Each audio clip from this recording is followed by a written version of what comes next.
Chers amis annemassiennes et annemassiens, j'ai souhaité, pendant cette période de crise exceptionnelle, pouvoir m'adresser directement à vous et régulièrement. Tout d'abord, aujourd'hui, je voudrais vous rappeler les consignes. Les consignes qui, depuis le 17 mars, font que notre pays est en confinement. Il s'agit d'abord, et c'est le seul objectif, d'arrêter de limiter la pandémie. Et donc, ça se résume en une expression. Chers amis, restez chez vous. Restez chez vous, respectez les gestes barrières. C'est le moyen unique pour vous protéger, protéger vos proches et protéger les autres. Merci de votre responsabilité. Il y va de l'avenir de notre communauté.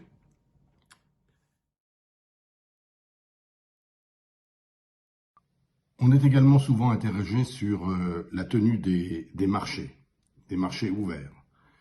Aujourd'hui, la décision du gouvernement est claire et nous l'appliquerons dès demain.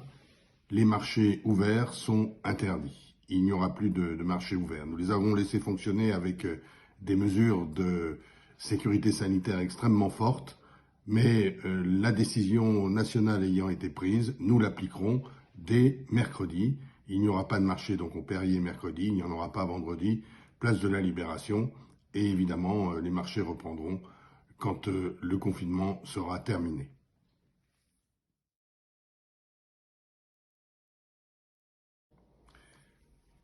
On m'interroge souvent sur les contrôles qui sont effectués dans la rue. D'abord, je voudrais dire que la très grande majorité des Alsaciens respectent les consignes, et c'est une bonne chose. D'autres moins, c'est vrai, et c'est là où les contrôles sont essentiels et doivent intervenir.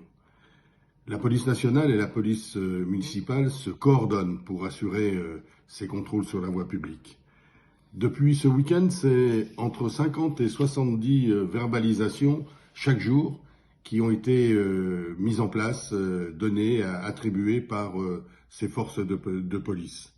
Sur l'ensemble de la zone police, c'est-à-dire sur l'ensemble de la zone urbaine, Annemasse, Gaillard, Ambilly, Ville-Lagrand, Vétras et Trembières. C'est minoritaire, évidemment, mais c'est encore trop.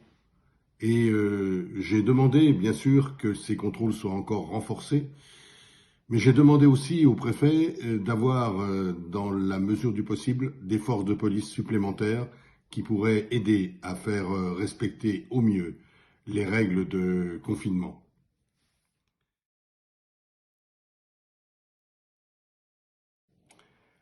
On me parle aussi du couvre-feu. Cette mesure, bien sûr, peut être prise avec l'accord du préfet. Aujourd'hui, la coordination que nous avons avec la police nationale, avec monsieur le commissaire, fait que nous n'en jugeons pas la nécessité. Mais s'il le faut, cette mesure sera prise. Et si elle est prise, elle sera prise en coordination avec le commissaire de police et aussi avec les maires des communes de la zone urbaine, de la zone police.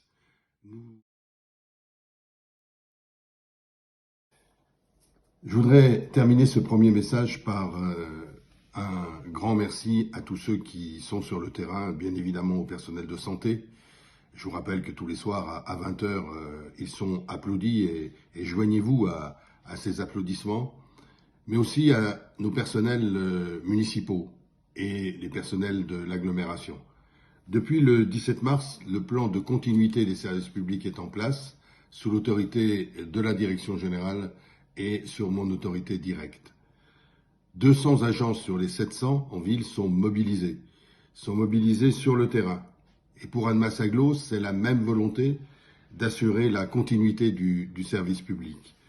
C'est pour cela que les mesures nécessaires sont prises pour vous permettre de continuer à faire des démarches, les démarches que vous jugez urgentes. Nous sommes mobilisés pour protéger les plus démunis, pour protéger les personnes âgées, pour la propreté des espaces publics, bien évidemment.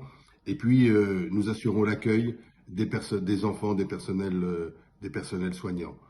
À l'agglomération, les services des ordures ménagères sont maintenus et bien sûr l'eau et l'assainissement est assuré. Je voudrais très simplement dire à tous ces personnels un grand merci. Un grand merci en votre nom, un merci pour leur engagement sans faille et un merci pour ce qu'ils mettent en avant dans la valorisation des services publics. Merci à tous.